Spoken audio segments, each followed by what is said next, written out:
Nawala ng trabaho ang isang lalaki matapos tumulong sa isang babae. Hindi niya alam na asawa pala ito ng siyo. Si Eladio ay palaging gumagising bago sumikat ang araw. Kahit wala siyang permanenteng trabaho, pinapanatili niya ang kanyang rutina na parang may dapat pa rin siyang gawin. Ang kanyang anak na si Laura ay masyadong bata pa upang maunawaan ang laki ng mga bayarin at ang bigat na dala ng kanyang ama. Ngunit nararamdaman niya sa mga kilos nito na ang buhay ay hindi madali. Tuwing umaga, inihahanda niya ang kape gamit ang mayroon siya. Inaayos ang bag ni Laura para sa eskwela at sinisiguraduhing sabihin, magiging magandang araw ang ngayon anak ko. At bukas din, ang asawa ni Eladio ay namatay 2 taon na ang nakalilipas matapos ang isang hindi inaasahang komplikasyon. Mula noon, nag-isa na siyang nag-aalaga ng lahat. Ang dating trabaho ay mababa ang sahod, ngunit sapat para sa pangangailangan. Ang problema ay maging iyon ay naiwan na rin sa likuran.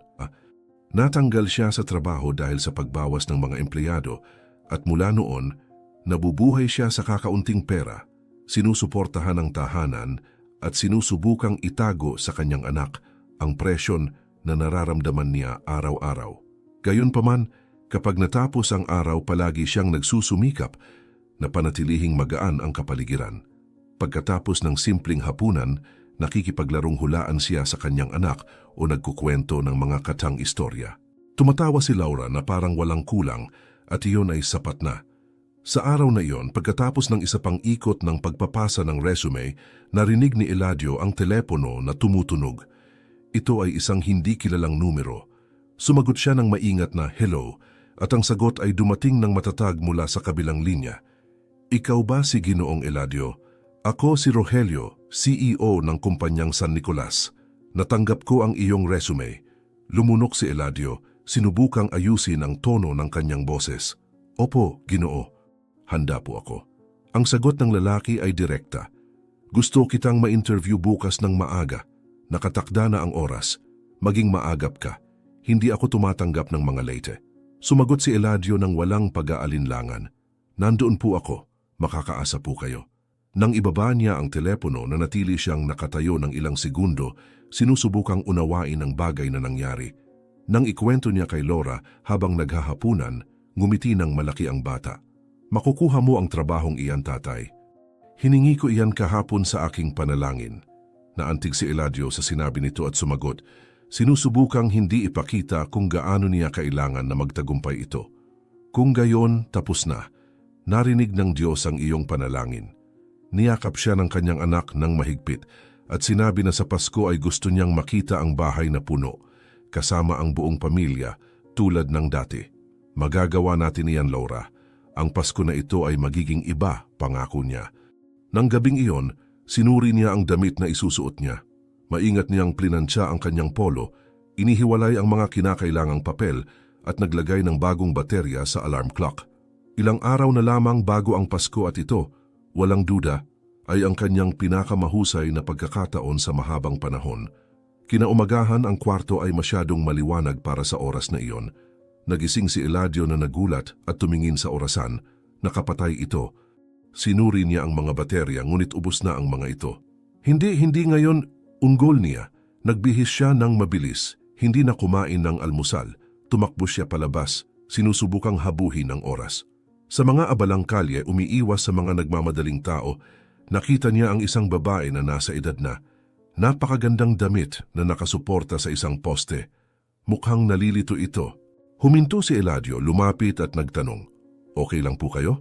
Tumingin sa kanya ang babae ng ilang sandali, walang sagot, at pagkatapos ay bumagsak ang katawan nito patungo sa kanya. Hinawakan siya ni Eladio ng malakas, sinusubukang pigilan na mahulog ito sa lupa. Tulong! Sigaw niya tumingin sa paligid. Walang tumigil, lahat ay patuloy na naglalakad na parang hindi nakikita. Pakiusap, tumawag ng ambulansya. Pinilit niya ngunit ang mga tingin ay malamig at ang mga paa ay patuloy na gumagalaw. Noon ay nakita niya, ilang metro lamang, ang signboard ng isang ospital. Kayanin mo lang, sabi niya, kahit hindi niya alam kung maririnig siya nito. Pilit niyang inilagay ang braso ng babae sa kanyang balikat at naglakad hanggang sa entrance. Ang babae ay walang malay, ngunit humihinga.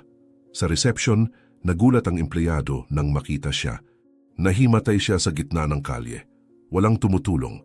Dinala ko siya na nakabalikat.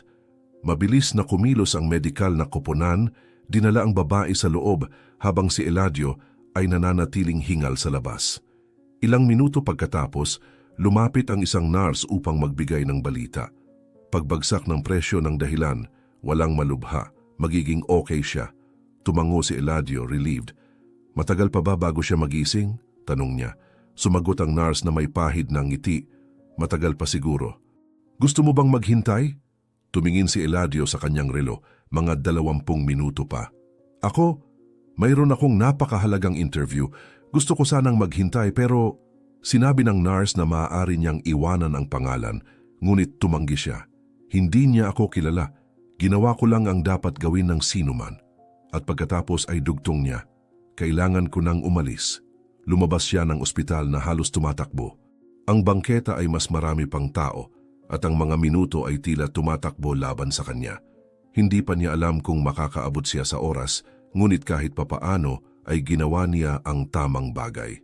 Nang tumingin siya pabalik, bago lumiko sa kanto, bumulong siya sa sarili. Sana maging okay siya. At pagkatapos ay nagpatuloy siya patungo sa interview na maaring magbago ng lahat. Dahan-dahang nagmulat ng mga mata si Minerva, nararamdaman pa rin ang bigat ng kanyang ulo. Ang liwanag ng puting kwarto ay nag-abala sa kanya at ang pakiramdam ay parang natulog siya ng ilang oras. Tumingin siya sa paligid na nalilito at sinubukang umupo. Pumasok ang isang nurse sa kwarto na may dalang basong tubig at ngumiti nang makita siyang gising na. Ano ang nangyari sa akin? Tanong ni Minerva. Hindi pa rin nauunawaan kung nasaan siya. Tahimik na sumagot ang nurse, inilagay ang baso sa mesang nasa tabi ng kama. Nagkaroon kayo ng mabilis na pagbagsak ng presyon. Nahimatay kayo sa kalye at dinala kayo rito ng isang lalaki na nakakita sa inyo. Kumunot ang noo ni Minerva at sinubukang alalahanin. Simpleng lalaki. Naalala ko na nakausap niya ako bago ako mawalan ng malay. Binuhat niya ako papunta rito? Tumango ang nurse. Opo, naghintay siya rito ng kaunti, ngunit sinabi niyang na-late na siya sa isang bagay na mahalaga at kailangan niyang umalis. Bumuntong hininga si Minerva, disappointed. Gusto ko man lang sana siyang pasalamatan. Samantala, umakyat si Eladio sa mga hagdan ng malaking kumpanya na ang puso ay kumakabog ng malakas. Alam na niya na na-late siya, ngunit mayroon pa ring pag-asa na pakikinggan siya. Ang gusali ay napakalaki, salamin at sumasalamin ang desperasyon sa kanyang mukha. Sa reception, sinabi niya ang pangalan at dinala sa interview room. Pumasok siyang hingal, inaayos ang kanyang polo at nakita si Rogelio na nakatayo sa tabi ng isang mesa na may mga nakaayos na papel. Tumingin sa kanya ang negosyante mula ulo hanggang paa na may malamig na ekspresyon. Ginoong Eladio, ang interview ay 20 minuto na ang nakalipas, sabi nito, walang pagkakataon para sa usapan. Huminga ng malalim si Eladio at sinubukang magpaliwanag. Nauunawaan ko po, Ginoo, ngunit papunta pa lang ako nang makita ko ang isang ginang na hindi maganda ang pakiramdam sa kalye. Walang tumutulong. Dinala ko siya sa ospital, nahimatay siya sa aking mga bisig. Kaya po na late. Ako. Tinanghal ni Rogelio ang kamay at pinutol siya. Ang mga dahilan ay mas masahol pa kaysa sa pagka-late. Tapos na ang interview.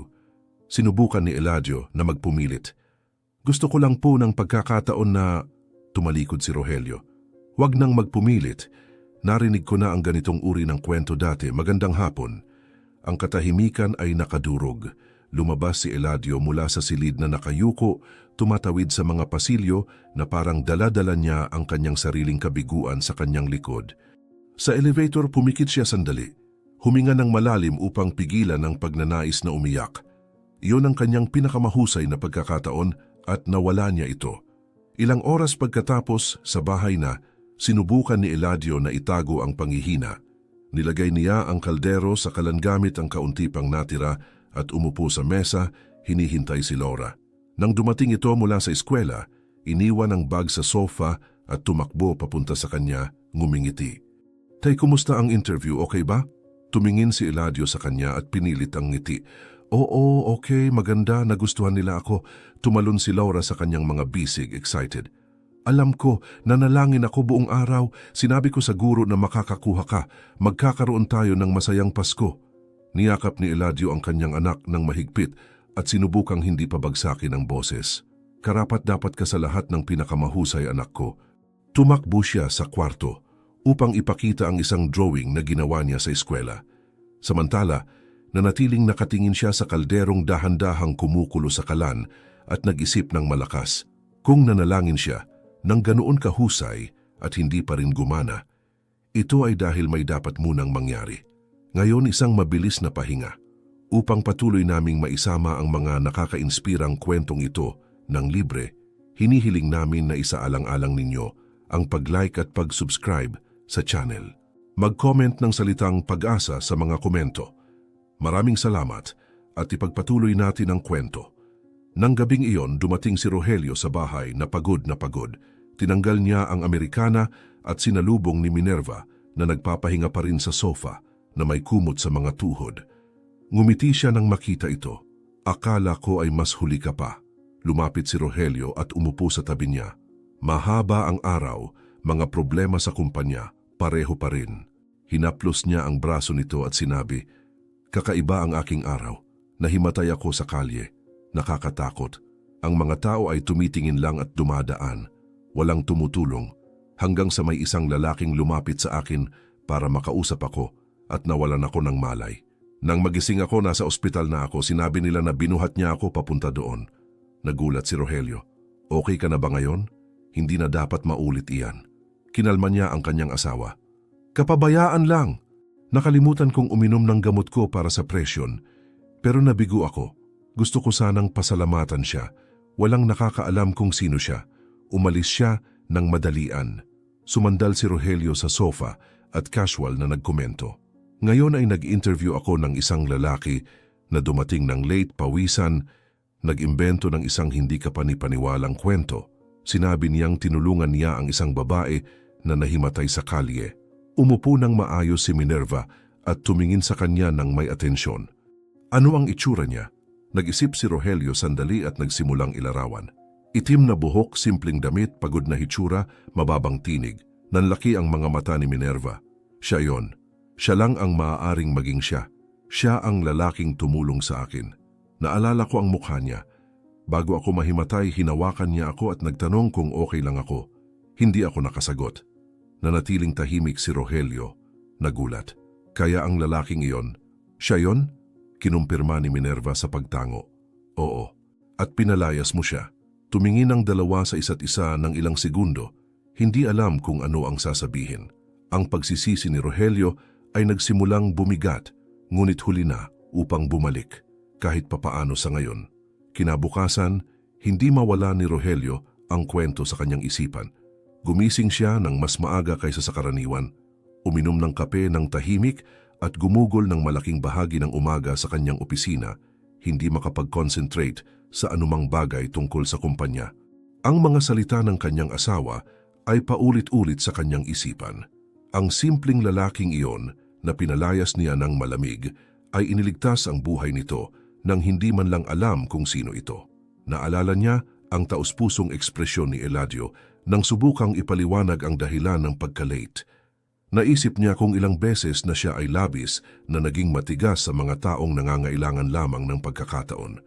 Pagkatapos ng mahigit isang oras na pag-iisip, kinuha niya ang telepono at tumawag sa numerong nasa resume. Sumagot si Eladio na may hindi mapagkakatiwala ang tinig. "Hello?" Huminga ng malalim si Rogelio bago magsalita. "Ginoong Eladio, ako si Rogelio. Kahapon ay nagkaroon tayo ng hindi pagkakaunawaan sa interview. Gusto kong bumalik ka at makausap ako muli. Maaari ba tayong magtakda ng bagong oras?" Natagalan bago sumagot si Eladio, nalilito. "Ay, siyempre, pwede po akong pumunta ngayon kung gusto ninyo," direkta si Rogelio. "Pumunta ka sa lalong madaling panahon, gusto kong resolbahin ito ng personal." Ibinaba ni Eladio ang telepono na hindi pa rin alam kung ano ang inaasahan. Naisip niya na baka may hindi pagkakaunawaan, baka may natitirang paliwanag, ngunit hindi niya inisip kung ano ang darating. Ilang oras pagkatapos, nasa kumpanya na. Dinala siya sa parehong silid tulad ng dati. Hinihintay siya ni Rogelio na nakatayo, na may mas hindi matigas na postura kaysa sa huling pagkakataon. Pagpasok ni Eladio, inimbitahan siya nitong umupo at nagsimulang magsalita ng walang paligoy-ligoy. Kahapon, naging hindi ako makatarungan at hindi ko alam na tinulungan ninyo ang aking asawa. Nahimatay siya sa kalye at dinala ninyo siya sa ospital. Nalaman ko lang iyon kagabi at mula noon ay hindi ko matigil ang pag-iisip na nakagawa ako ng malaking pagkakamali. Nagulat si Eladio. Hindi ko alam na asawa ninyo siya. Ako lang, nakita ko na walang gumagawa ng anuman. At mukhang mahina siya, hindi ko siya maaaring iwanan. Tumango si Rogelio, malinaw na mas tao. Kaya nga nandito ako ngayon. Gusto kong tanggapin ninyo ang isang posisyon sa kumpanya. Kailangan namin ng mga taong tulad ninyo dito. Nag-atubili si Eladio sandali. Wala akong pag-aaral. Wala akong alam tungkol sa mga mahalagang posisyon. Sumagot si Rogelio nang walang pagkaantala. May mga taong may diploma na hindi kailanman gagawin ang ginawa ninyo. Iyan ay mas mahalaga kaysa sa anumang titulo. Yumuko si Eladio na antig at nagpasalamat ng taos-puso. Kung sa tingin ninyo ay makakatulong ako, tatanggapin ko. Maraming salamat talaga. Sa linggong iyon nagsimula ng magtrabaho si Eladio. Dinala siya sa isang departamento ng suporta, nag-aasikaso ng pag-oorganisa ng mga panloob na dokumento ng legal na bahagi ng kumpanya. Walang nangangailangan ng teknikal na pagsasanay, ngunit nangangailangan ng atensyon. Umupo siya sa isang simpleng mesa na may mga kahon ng papel, kontrata at spreadsheet. Sa unang 2 araw, nanatili siyang diskreto, sinusubukang maunawaan ang kapaligiran. Nagpapasalamat siya sa pagkakataon, ngunit nararamdaman pa rin niyang hindi siya bagay. Hanggang sa 3 araw, may nakuha ang kanyang atensyon. Sa gitna ng bunton ng mga dokumento, napansin niya na ang ilang kontrata ay may mga bahaging halos magkapareho, inuulit ng higit sa 1 beses, ngunit may bahagyang pagbabago sa mga salita. Tila may mali. Binasa niya ng mabuti, inihambing ang mga klausala at napagtanto na ang isa ay sumasalungat sa isa pa na maaaring magdulot ng malubhang problema kung itutuloy. Tumayo siya at dinala ang mga papel sa supervisor ng departamento. Excuse po, palagay ko may kakaiba sa mga kontratang ito. Tingnan po ninyo ito, inuulit ang bahaging ito pero iba-iba ang sinasabi. Hindi ba ito magiging kaguluhan? Tumingin ang supervisor ng pabaya. Yan ay nasuri na. Nakakalito lang sa mga hindi nakakaintindi ng binabasa. Bumalik ka sa trabaho mo. Bumalik si Eladio sa kanyang mesa, ngunit hindi niya maalis sa isip ang bagay na iyon. Sigurado siya na may mali.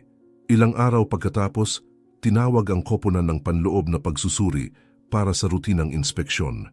Sa proseso, ang isa sa mga tagapagsuri ay nagsuri sa parehong bunton ng mga kontrata at natukoy ang parehong pagkakamali. Tinawag niya ang mga superior at ipinaliwanag ang panganib.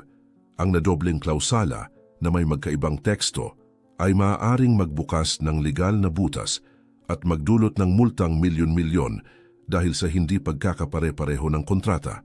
Ang pagkakamali ay kumalat sa 12 dokumento. Lahat ay ginamit sa nakaraang mga buwan kasama ang mahahalagang kasosyo.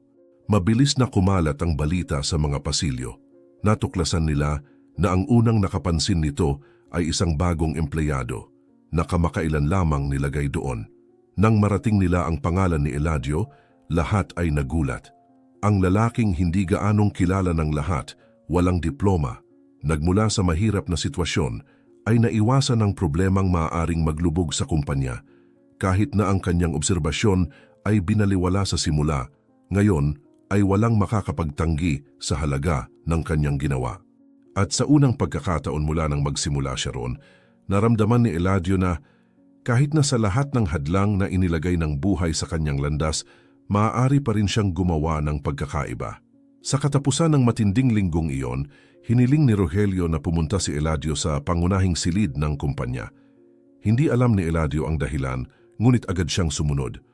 Pagdating niya, nakita niya si Rogelio at Minerva na naghihintay sa kanya. Ang kanilang mga kilos ay napakaiba sa nakita niya noong unang pagkikita. May paggalang, kabaitan at higit sa lahat, pasasalamat. Hiniling ni Rogelio na umupo siya at hindi nagtagal bago magsalita. Eladio, Tinawag ka namin dito dahil gusto naming magpasalamat, tunay na pasasalamat. Una, para sa ginawa mo para sa aking asawa. Hindi mo siya kilala, walang utang na loob sa kahit sino, at kahit ganoon ay iniligtas mo ang kanyang buhay, nang lahat ay tumalikod. Pagkatapos na para bang hindi pa sapat, iniligtas mo ang kumpanya mula sa pagkaluging maaring magdala sa amin sa pagkalugi. At lahat ng ito ay walang ingay, sa pamamagitan lamang ng pagbibigay pansin. Walang maisagot si Eladio. Ginawa ko lang ang sa tingin ko ay tama. Sa inyong asawa kahit sino ay gagawin ng pareho. At ang mga kontrata, nakaramdam lang ako ng kakaiba. Swerte lang. Ngumiti si Minerva, lumapit at bahagyang hinawakan ang kanyang braso. Hindi iyon swerte. Iyon ay karakter, iyon ay pag-iingat. Karamihan ng tao ay binabaliwala ang nasa labas ng kanilang tungkulin. Hindi mo ito binaliwala. Nag-alala ka. Iniabot ni Rogelio ang sobre kay Eladio. Narito ang isang gantimpala. Ito ay simbolikong halaga, ngunit sa palagay namin ay dapat kang magkaroon ng naiibang Pasko ngayong taon. Isang Pasko na may dignidad. Hinawakan ni Eladio ang sobre nang may pag-aalinlangan, hindi binubuksan. Hindi ko alam kung paano magpapasalamat. Magbabago ito ng maraming bagay sa amin. Tumayo si Minerva at niyakap siya ng may pagmamahal, mahigpit na yumakap. Kailangan mong mangako na gagawa ka ng magandang handaan kasama ang anak mo. Deserve niya iyon. At ikaw din, naantig si Eladio, pumikit sandali bago sumagot. Nangako ako magkakaroon siya ng Paskong pinapangarap niya. Sa unang pagkakataon sa mahabang panahon, ngumiti siya ng may tunay na kaluwagan na nararamdaman na. Sa wakas ang mga bagay ay nagbabago. Kinabukasan bumalik si Minerva sa kumpanya. Tiniyak niyang maglakad sa lahat ng departamento, nakikipag-usap sa mga empleyado at personal na ikinukuwento ang kwento ng lalaking nagligtas ng kanyang buhay. Nagsasalita siya ng may pagmamalaki tungkol kay Eladio, inuulit ang parehong parirala sa bawat grupong kanyang nakatagpo. Alam ba ninyo na siya ang bumuhat sa akin sa mga bisig hanggang sa ospital nang mahimatay ako sa kalye? Walang tumigil, siya lang, at halos nawalan pa ng interview dahil doon. Nagbago ang mga tingin pagkarinig nila. Maraming empleyado ang naantig. Ang iba ay lumapit kay Eladio upang batiin siya. Deserve mong nandito, sabi ng isa sa kanila. Ang mga kwentong tulad nito ay nagpapaalala sa atin kung bakit ginagawa natin ang ginagawa natin. Komento ng isa pa. Sa katapusan ng araw na iyon, tinawag ni Rogelio ang koponan ng pamumuno para sa mabilis na pulong at gumawa ng desisyon. Gagawa tayo ng maliit na seremonya sa katapusan ng taon. Isang simboliko. Ngunit gusto kong lahat ay naroroon. Ang taong ito ay mahirap, puno ng hindi katiyakan. Ngunit ito rin ang taon na halos bumagsak tayo at iniligtas ng isang taong kakadating lang. Gusto kong banggitin si Eladio bilang pambihirang tao. Nagturo siya sa atin ng higit pa sa anumang pagsasanay. Lahat ay sumang-ayon, ang ilan ay nagpalakpakan pa sa ideya. Habang nagsisimulang kumalat ang balita ng seremonya sa buong kumpanya, nananatiling mapagpakumbaba si Eladio. Hindi pa rin siya nasasanay sa mga titig ng paghanga ni sa mga papuri. Ngunit sa unang pagkakataon, naramdaman niya na nasa tamang lugar siya. Alam niya na makakaharap pa rin siya ng mga paghihirap, ngunit alam din niya na mula ngayon, hindi na siya lalakad ng di nakikita. Sa bisperas ng Pasko, nagising si Eladio sa mahinang tunog ng ulan na tumatama sa bubong. Si Laura ay natutulog pa sa katabing silid at nanatili siyang nakaupo sa gilid ng kama. Nang ilang sandali, nag-iisip tungkol sa lahat ng nangyari sa nakaraang mga linggo. May sobre na nakatago sa drawer ng kusina ang gantimpalang ibinigay ni Rogelio sa kanya. Hindi pa niya ito hinihipo, ngunit ngayon ay ang araw na. Ito ang magiging unang Pasko sa loob ng mga taon na hindi niya ituturing na pagtatakip lamang ng sakit. Ito rin ang unang Pasko mula nang umalis ang kanyang asawa na pinahihintulutan niya ang sarili, na maramdaman na may dahilan siya para magdiwang. Dahan-dahang bumangon, pumunta sa silid ng anak at ginising ito ng may ngiti. Laura, gising na. Ngayon ay ang ating araw para ayusin ang lahat. Mamimili tayo. Magiging pinakamahusay na Pasko na nagkaroon tayo. Hindi nagtagal, nasa kalye na silang dalawa, nagbabahagi ng payong habang naglalakad sa sentro. Dumaan sila sa palengke at bumili ng prutas, gulay, bigas, manok, ilang matamis at soft drinks. Tiniyak ni Eladio na kunin ang lahat ng maingat, inihambing ang mga presyo at iniiwasan ng labis. Gusto niyang sagana ngunit walang aksaya. Itinuro ni Laura ang mga bagay sa bintana ng may sigasig. Sa harap ng tindahan ng mga gamit pang Pasko, bigla siyang tumigil, tinitingnan ang maliit na puno, nakalagay sa isang mesa. "Papa, maganda ito at kasya sa sala." Tumingin si Eladio at sumagot nang may tahimik ng ngiti. "Dalhin mo sa kandungan, ikaw ang pumili." Pagkatapos noon, pumasok sila sa tindahan ng murang laruan. Bumili si Eladio ng 2 pakete ng simpleng regalo at sinabi sa tindera, "Para sa mga kamag-anak ko na galing sa malayo." Simple lang pero gawa ng may pagmamahal. Sa huli, dumaan sila sa katayan. Hiniling niyang irap ang isang piraso ng manok na may mga halamang gamot at komento sa empleyado. "Magkakaroon ng handaan sa aking bahay ngayong gabi pagkatapos ng mahabang panahon." Bumalik sila sa bahay na puno ng mga supot at magaan ang puso. Naglagay si Eladio ng mahinang musika sa radyo ng kusina at nagsimulang ayusin ang mga sangkap habang si Laura ay nagwawalis sa sala. "Papa, iko-set up ko na ang puno ngayon. Gusto kong ilagay agad ang mga ilaw." Sumagot siya mula sa kusina habang nilalagyan ng pampalasa ang mga pagkain. "Sige, huwag mo lang kalimutang ilagay ang karpet sa ilalim nito para hindi gasgas ang sahig." Kinuha ni Laura ang mga dekorasyon ng maingat at isa-isang sinasabit, kumakanta mag-isa. Nang matapos, tinawag niya ang kanyang ama. "Halika, tingnan kung paano naging ito." Pinunasan ni Eladio ang mga kamay sa telang panlinis at pumunta sa sala. Tumingin siya sa puno kahit maliit at nakita ang isang bagay na kakaiba roon. "Maganda, Laura. Ang punong ito ay hindi lamang dekorasyon. Ito ang tanda na nanalo tayo ngayong taon." Mabilis na lumipas ang hapon, inayos ni Eladio ang mga pinggan, nilinis ang mga baso, tinakpan ang mesa ng pulang mantel na nakatago mula pa noong nabubuhay pa ang kanyang asawa. Nagsabit si Laura ng mga pulang laso sa mga upuan at inaayos ang mga nakatiklop na serbilyeta gaya ng nakita niya sa mga video mula sa paaralan. "Papa, magiging maganda ang mesa. Magkakaroon tayo ng magandang handaan gaya ng nasa mga larawang ipinakita ko." Tumango si Eladio habang inayos ang mga upuan.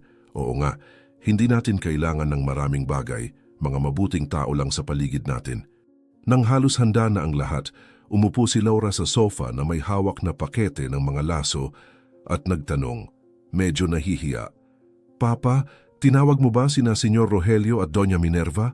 Kinuha ni Eladio ang isang platito mula sa hurno at sumagot ng natural, "Oo, tinawag ko." Pero napakaabala nila. Palagay ko ay mahirap na pumunta sila.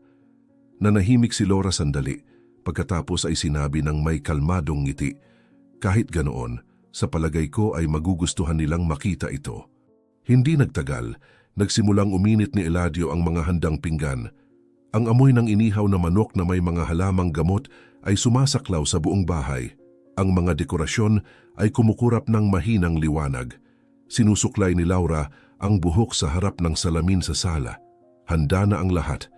Nakahanda ang mesa, nakaayos ang mga upuan, nakaladkad ng maayos ang mantel. Ang atmosfera ay puno ng pag-asa kahit walang katiyakan kung sino ang darating. Ang mga kamag-anak ay hindi pa dumarating, ngunit alam ni Eladio na darating sila mamaya, gaya ng dati nilang ginagawa. Umupo siya sandali upang magpahinga, ngunit naputol ng tunog ng kampana. Tumakbo si Laura sa pinto. Tumatayo pa lang si Eladio nang marinig niya ang anak na sumigaw, "Papa, dumating sila! Tunay na dumating sila!" Nang buksan ang pinto, naroroon sina Rogelio at Minerva. Hawak niya ang isang platito na nakabalot ng puting tela at dala niya ang 2 supot na may mga bote at panetone. Niyakap sila ni Laura nang may sigasig, inaanyayahan silang pumasok. Lumapit si Eladio, nagulat. "Tunay na dumating kayo?" Ngumiti si Rogelio. "Nangako kami na dadaan kami dito. Nagdala kami ng ilang bagay para sa mesa." Pumasok si Minerva at ibinigay ang platito kay Laura. "Tiniyak kong ihanda ang ensaladang ito gamit ang aking sariling mga kamay." Nagpasalamat si Eladio, kitang-kita na naantig. Ang bahay na ito ay simple, ngunit ang puso natin ay puno ngayong araw. Tumingin si Rogelio sa paligid ng may atensyon, napansin ang mga detalye ng dekorasyon, ang maliit na puno sa sulok ng sala, ang mga ilaw na kumukurap sa bintana, ang mga pinggang nakahanay sa mesa, at sinabi ng mas mababa ang boses, "Ito ay isang bahay na puno ng katotohanan, at iyon ay mas mahalaga kaysa anumang luho." Tinanggal na ni Minerva ang kanyang Amerikana at walang seremonya tiniklop ang manggas ng blusa. "Tapusin natin ang pag-aayos ng mesang ito. Handa na ba ang kanin? Nasaan ang saladeira?" Itinuro ni Eladio ng ulo. Nandoon sa counter, kinuha ni Minerva ang mga kubyertos, inayos ang mga pinggan, tinulungan na ilagay ang mga serbilyeta, inadjust ang posisyon ng pangunahing platito at ipinamamahagi ang mga baso sa mesa. "Laura, ilagay ang mga kandilang ito sa gitna, magbibigay ito ng ganda." Tumakbo ang bata upang kunin ang inihanda niya kanina. Habang inayos nila ang huling mga detalye, pinagmamasdan ni Eladio ang eksena na may mamasa-masang mga mata. Ang babaeng tinulungan niya nang hindi alam kung sino ay nasa loob na ngayon ng kanyang bahay. Dinedekurahan ang kanyang mesa kasama ang anak. Ngumingiti na para bang ito ang pinakanatural na bagay sa mundo. Kung nandito ang asawa ko, magugustuhan niya ang makita ang lahat ng ito. Ang magandang mesa, ang masayang anak ko, mga mabuting tao sa paligid. Magiging napakasaya niya. Tumingin si Rogelio sa kanya ng seryoso. Nakikita niya Eladio, sigurado. Si Minerva, na hawak pa rin ang mga pinggan, nagdugtong. At ngayon ay dapat na napaka-proud siya sa iyo. Nakahanda na ang mesa, sinerved na ang pagkain, at nag-ilaw ang sala ng mga ilaw na kumukurap sa banayad na ritmo, sumasalamin sa puting at simpleng mga pader ng bahay ni Eladio. Dumating na ang mga bisita. Ang mga kamag-anak ay nakaupo sa paligid ng mesa, nagpapalitan ng tawanan, mga kwento at yakap.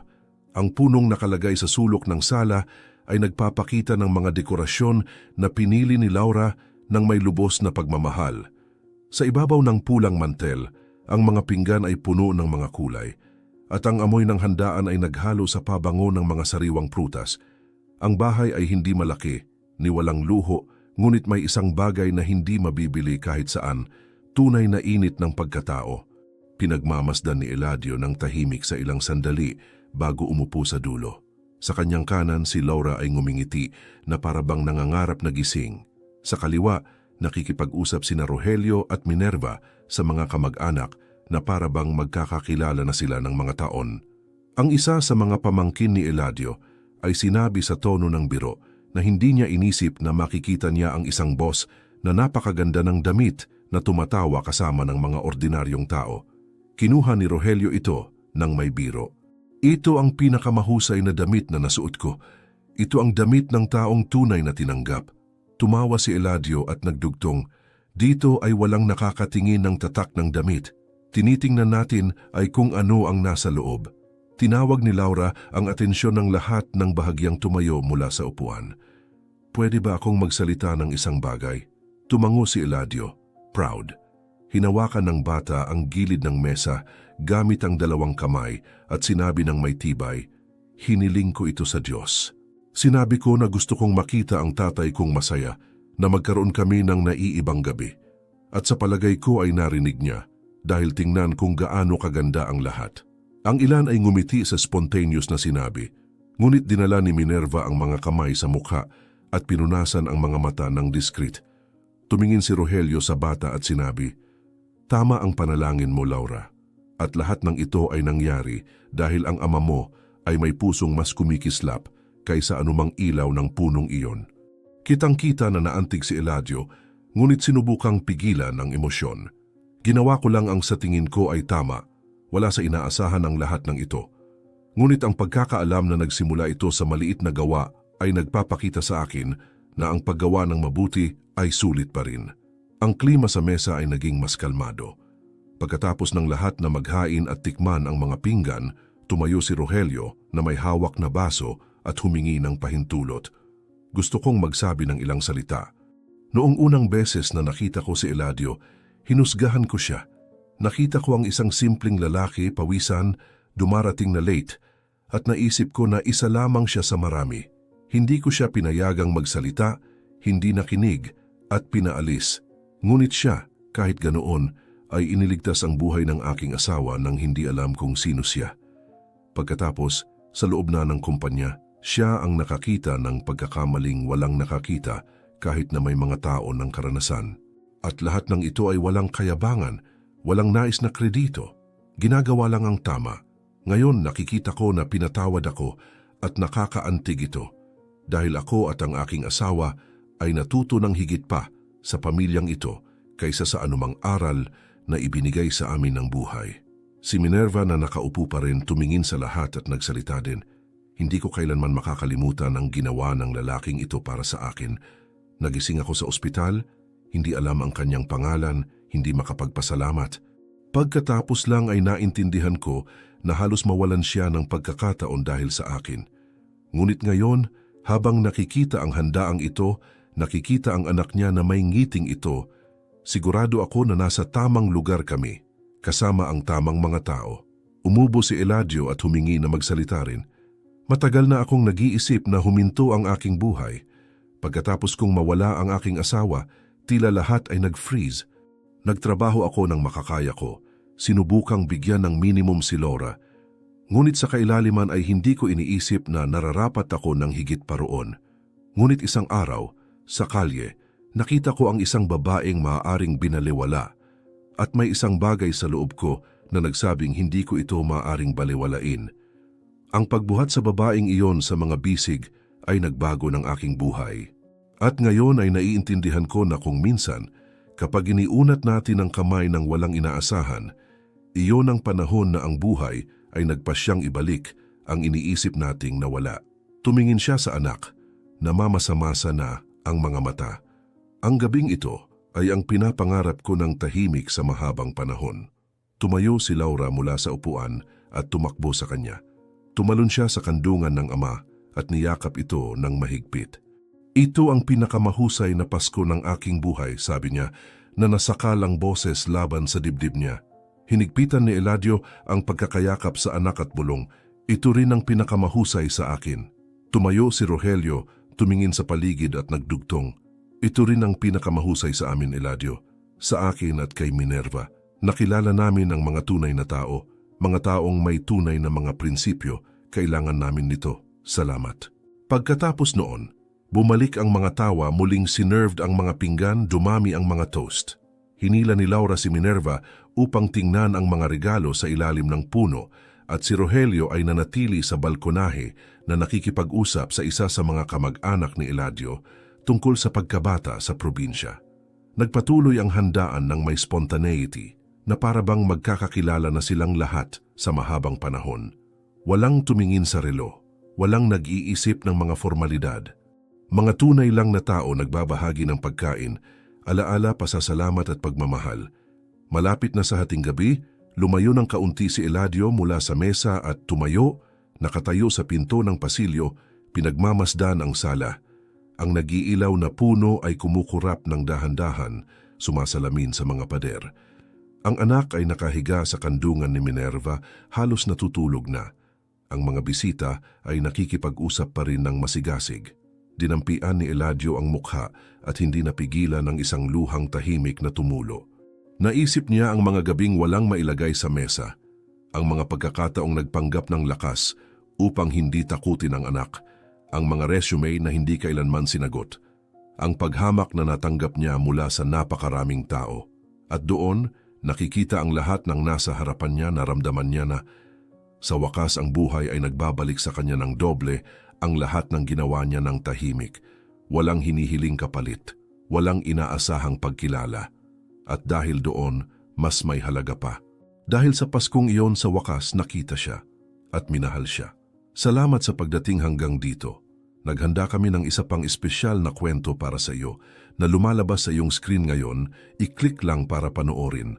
Sa mundo kung saan ang napakaraming sakit ay lumilipas ng tahimik, pinili mong makinig hanggang sa dulo.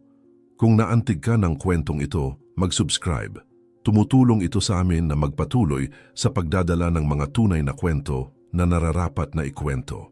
Isulat sa mga komento kung saan ka nanonood.